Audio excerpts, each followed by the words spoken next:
जैसे मंसूर अली शाह साहब ने बता दिया, जो 8 रुकनी बेंच के सरबराह हैं, जिन्होंने वो फैसला दिया है हमारे हक़ में, लेकिन वो जो एक्ट है वो बदनीयती पे मबनी है, उसकी कोई कानूनी हैसियत नहीं है, उसको भी अलग से हमने चैलेंज। अच्छा शोएब साहब, ये लास्टली बताइएगा, कल जब जनरल रिटायर्ड फैज़ हमीद को गिरफ़्तार किया गया है, उसके ऊपर मुख्तलिफ आरा सामने आ रही हैं। ख़ासतौर पर हम देख रहे हैं कि फैसल वावडा मुख्तलिफ टेलीविज़न स्क्रीन पर अपीयर हुए हैं। उन्होंने कहा कि ये एक आगाज़ है और 9 मई के हवाले से रियासत का क्या स्टैंस है, इस हवाले से ये वाज़े पैगाम है। तो पाकिस्तान तहरीक इंसाफ ही फैज़ हमीद और फैज़ हमीद ही पाकिस्तान तहरीक इंसाफ है। तो अब इसके राह हमवार हो रही है कि खान साहब का मिलिट्री ट्रायल किया जाएगा और उनसे इस हवाले से चीज़ें निकलवाई जाएंगी और खान साहब को अल्टीमेटली वहाँ ले जाया जाएगा।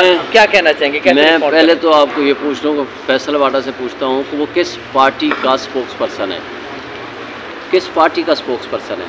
एक पार्टी जो 76 साल से इस मुल्क में बरसरे इक़्तिदार है, जिसका नाम ISPR है, वो बज़ाहिर अपने आप को उसका स्पोक्स पर्सन कहते हैं। दूसरी बात, या कहते हैं या अमल से साबित करते हैं। दूसरी बात यह है कि उसकी ज़बान का या उसकी बात का या उसके बयान की क्या हैसियत होगी।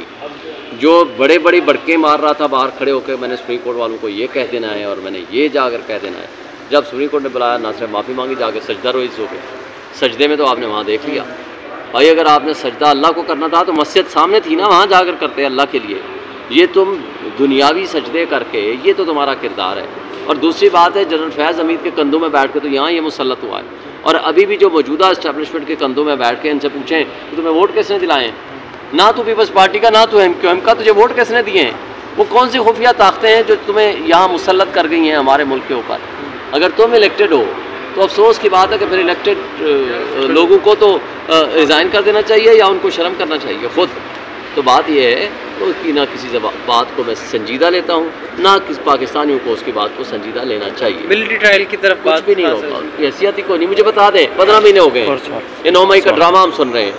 9 मई का जब लाहौर हाई कोर्ट ने बुलाया, लेकर आओ जी जो जो इमरान खान के खिलाफ एविडेंस है, वीडियो, ऑडियो, स्टेटमेंट्स, कोई बयान किसी हवाले से एक लफ्ज़ नहीं बोल सका उनका एडवोकेट जनरल। और आप वो जजमेंट पढ़ लो, आपको सब कुछ समझ आ जाएगा। अच्छा शोएब शीन साहब, फैज़ हमीद साहब जो है इस वक्त फ़ौजी तहवील में हैं और इनके ऊपर इल्ज़ाम PDM 1 जो बनी थी, जो मौलाना फजल रहमान साहब हैं और दीगर मुस्लिम लीग नून के भी कैदीन ये कहते हैं कि अदम एतमाद कामयाबी के पीछे फैज़ हमीद और जनरल बाजवा थे। तो क्या ये खश आइन बात है पाकिस्तान तहरीक इंसाफ के लिए? जिन लोगों ने पाकिस्तान तहरीक इंसाफ की उस वक्त हुकूमत गिराई थी, आज वो फौजी तहवील में है, लेकिन इसके साथ जनरल बाजवा साहब के खिलाफ अभी तक ऐसी कार्रवाई क्यों नहीं है? यही तो बात है ना, सिलेक्टिव आप जस्टिस सिस्टम कैसे करोगे, सिलेक्टिव अकाउंटेबिलिटी कैसे करोगे?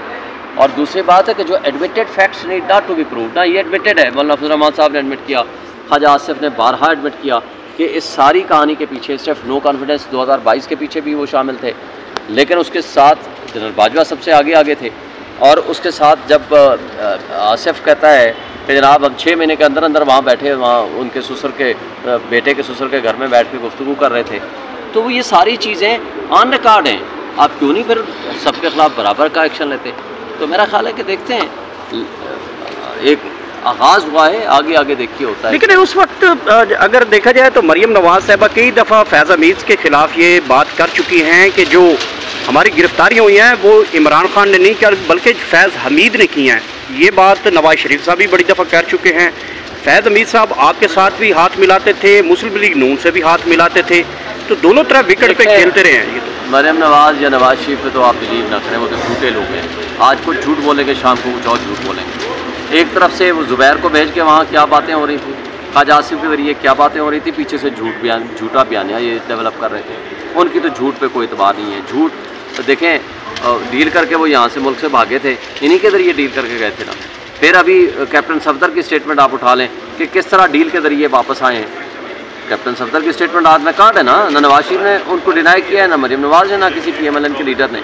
तो आज क्या है?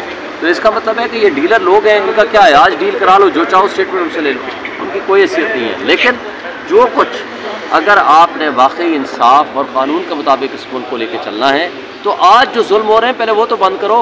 जो सोशल मीडिया एक्टिविस्ट को किसने उठाया हुआ है हमारे लोगों को? ISF के घरों में कौन छापे मार रहा है?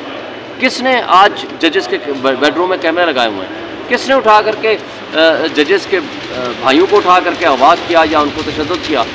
आप अगर मुल्क को वाकई इंसाफ के तकाज़ों के मुताबिक चलाना है तो फिर आपको इन कठपुतलियों से पीछे हटना पड़ेगा। ये फॉर्म 47 की पैदावार कौन है? किसने फॉर्म 47 बनवाए हैं? ये चीफ इलेक्शन कमिश्नर आज तक वो जवाब नहीं दिया। रात 12 बजे से 3 बजे तक कहाँ रहा? और जब वापस आता है तो रिजल्ट रिवर्स होना शुरू हो जाते हैं। अच्छा ये बताइए कि चीफ कमिश्नर ने जो स्टेटमेंट दी है कि जी मैं मुलव्वस हूँ और बाकी ये मुलव्वस हैं कि जिन्होंने हमने फॉर्म 47 बदले हैं या जो कुछ हमने रिजल्ट बदले हैं, आज तक उसका किधर है?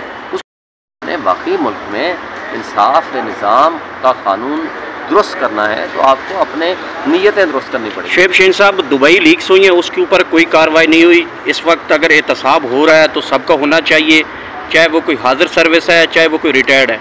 तो अगर एहतसाब होना है तो सबको होना है। दुबई लीक्स हुई हैं, उसके ऊपर कोई कार्रवाई नहीं, बड़े बड़े लोगों की वहाँ पे प्रॉपर्टी निकली है, मनी लॉन्ड्रिंग निकली है, इसके साथ साथ एवन फील्ड निकले हैं, इसके ऊपर भी अभी तक कोई कार्रवाई नहीं हुई। तो सिर्फ एक सोसाइटी के अंदर इंटरफेयर करने के ऊपर एक रिटायर्ड जनरल को जो ISI के थे उनके खिलाफ ये कार्रवाई हो गई है, इसके ऊपर क्या कमेंट करेंगे? देखिए, मैं तो यही पहले दिन से कह रहा हूँ, अगर आपने एहतसाब का निज़ाम वाकई कायम करना है तो आप सिर्फ एक जो ऑनेस्ट लीडर है इमरान खान उसके पीछे पड़ने की बजाय मुझे बताएं जो प्रूव्ड केस है गंदम स्कैंडल, उसका क्या बना? किधर गई वो इंक्वायरी? आज तक आपको इंक्वायरी रिपोर्ट पहुंची है? किसके खिलाफ क्या एक्शन हुआ? कुछ भी नहीं। खा गए 400 अरब, वो खा गए 800 अरब पंजाब के किसानों का ज़ाय हो गया। और इसी तरह जो दुबई लीक्स आया है, आज तक एक सिंगल नोटिस FIR टाइप का नहीं गया। ये क्या हिसाब होगा? इन्होंने हिसाब करना ही नहीं है, हिसाब इनका पर्पज़ ही नहीं है।